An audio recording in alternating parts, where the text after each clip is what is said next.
रात का समय था और एक अजीब सी ठंडक छाई हुई थी वहाँ के हवा में।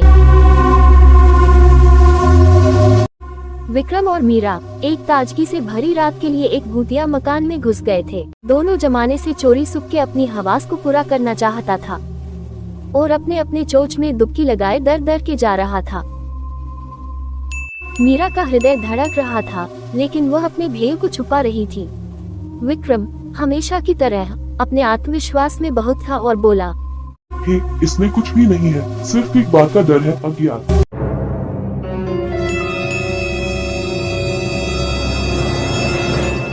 मकान के अंधेरे कोने में एक अजीब सी आवाज सुनाई दी।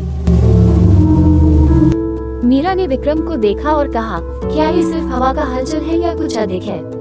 विक्रम ने कहा, हमें जांचना होगा। उन्होंने अपने हाथों में टॉर्च लेकर आगे बढ़ा और एक पुराने कमरे की ओर देखने लगे।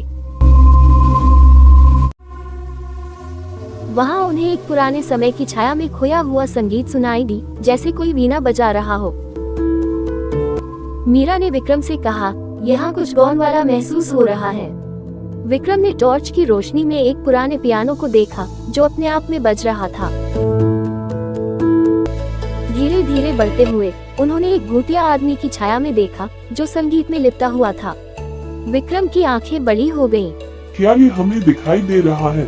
उन्होंने मुंह से कहा। भूत ने कहा, मैं यहाँ अपनी मुसीबत का सामना कर रहा हूँ और मेरी आत्मा मुक्ति के लिए यहाँ फंसी है। मीरा ने उससे कहा, हम तुम्हारी मदद करेंगे, पर तुम्हें कैसे छुड़ाया जा सकता है?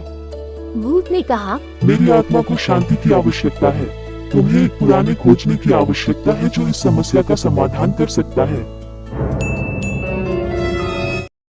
विक्रम और मीरा ने मिलकर एक पुराने पुस्तकालय को खोजा और एक पुरानी किताब में उनकी समस्या का समाधान पाया। भूत की आत्मा ने धन्यवाद कहते हुए शांति पाई और मकान से गायब हो गई। विक्रम ने मुस्कुराते हुए कहा, इसका डर केवल हमारी धार्मिकता था।